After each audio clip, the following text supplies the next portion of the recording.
মাত্র 60 দিনের town hall 10 max করলাম। আগে আমিও ভাবতাম কিভাবে আপগ্রেড দিলে বেশ তাড়াতাড়ি ম্যাক্স হবে। আজকের ভিডিওতে A to Z গাইডলাইন দিয়ে দিব। হ্যালো ফ্রেন্ড, আসসালামু আলাইকুম। কি অবস্থা আপনাদের সকলে? আই হোপ আপনারা সকলে অনেক অনেক ভালো আছেন। আমি মাত্র 60 দিনের টাউন হল 10 ম্যাক্স করছি। আর যারা বলে 30 দিন বা এর চেয়ে কম দিনেও ম্যাক্স করা যায়, এটা কি সত্যি? আসলে টাকা খরচ করলে আপনি একদিনের ভিতরে ম্যাক্স করতে পারবেন। আমি কোনো প্রকার টাকা খরচ না করে ম্যাক্স করছি। তো ভিডিও শুরু করা যাক। টাউন হল আপগ্রেড দেওয়ার সময় বা আগে কয়েন ও ইলিক্সার ফুল করে রাখবেন। রাখলে টাউন হল আপগ্রেড হওয়ার পর ডিফেন্স ও অন্যান্য জিনিসের জন্য কয়েন ও ইলিক্সার কালেকশন করতে হবে না। প্রথমত আমাদের 5 বিল্ডারকে 3 ভাগে ভাগ করতে হবে। এক বিল্ডার দিয়ে ল্যাব আপগ্রেড করতে হবে, আরেক বিল্ডার দিয়ে সিসি আপগ্রেড করতে হবে। এই দুইটা আপগ্রেড করলে লাভ কি? টাউন হল আপগ্রেড হওয়ার পর 4 দিন বুস্ট পেয়ে থাকি। এতে টুবস গুলো টাউন হল অনুসারে হাই লেভেল হয়ে থাকে। আর ল্যাবে টুবস গুলো আপডেট দিতে হবে, তাই এটা আপডেট দিয়ে আগে। ল্যাব আপডেট হওয়ার পর প্রথমত আমাদেরকে ড্রাগন আপডেট দিতে হবে, কারণ টাউন হল 10-এ বেশিরভাগ মানুষই ড্রাগন অ্যাটাক দিয়ে থাকে। ড্রাগন দিয়ে সহজেই 3 স্টার আসে। সিসি আপডেট হওয়ার কারণে আমরা 5টা টুলস বেশি পাবো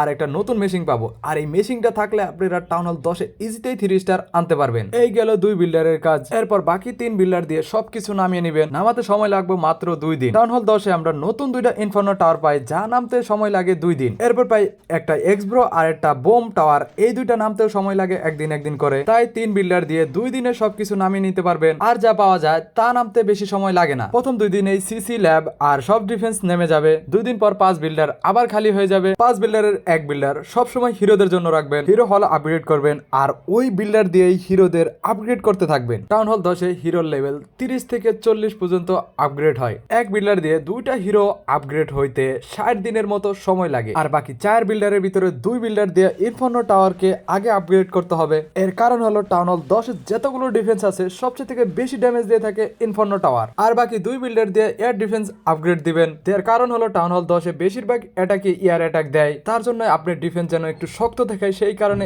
এই ডিফেন্স গুলো আগে আপগ্রেড দিবেন। এয়ার ডিফেন্স আপগ্রেড হওয়ার পর আপনি কয়েন বক্স, ইলিক্সারের বক্স, ডার্ক ইলিক্সারের বক্স আগে আপগ্রেড করে নেবেন। এরপর আর্মি ক্যাম্প আপডেট দিবেন। আর্মি ক্যাম্প আপডেট দেওয়ার কারণ হলো আপনি আর্মি ক্যাম্প আপডেট দিলে 20টা ট্রুপস বেশি নিয়ে অ্যাটাক দিতে পারবেন। এগুলো হওয়ার পর আপনার 4 বিল্ডার দিয়ে ডিফেন্স আপগ্রেড করতে থাকবেন। ডিফেন্সের মধ্যে আগে ইনফার্নো টাওয়ার, এরপর wizard tower. Wizard tower update দেওয়ার কারণ হলো উইজার্ড টাওয়ার এয়ার এবং গ্রাউন্ড 2 প্রকারের ট্রুপসকে ড্যামেজ দিতে পারে। এরপর আর্চার টাওয়ার দেবেন। আর্চার টাওয়ার দেওয়ার কারণ হলো আর্চার টাওয়ারও এয়ার এবং গ্রাউন্ড 2 প্রকারের ট্রুপসকে ড্যামেজ দিতে পারে। এগুলো আপগ্রেড হওয়ার পর এক্সব্রো আপগ্রেড দিবেন। এরপর দিবেন হিদেল তেস্তাল, তারপর দিবেন ক্যানন, তারপর দিবেন মোটর, এরপরে দিবেন বোম টাওয়ার। এগুলো আপগ্রেড হয়ে গেলে আপনার বেসের 80% আপগ্রেড কমপ্লিট হবে। এরপর বাকি থাকবে বোম, এলিক্সারের বক্স, কয়েনের বক্স আর বিভিন্ন প্রকারের বম।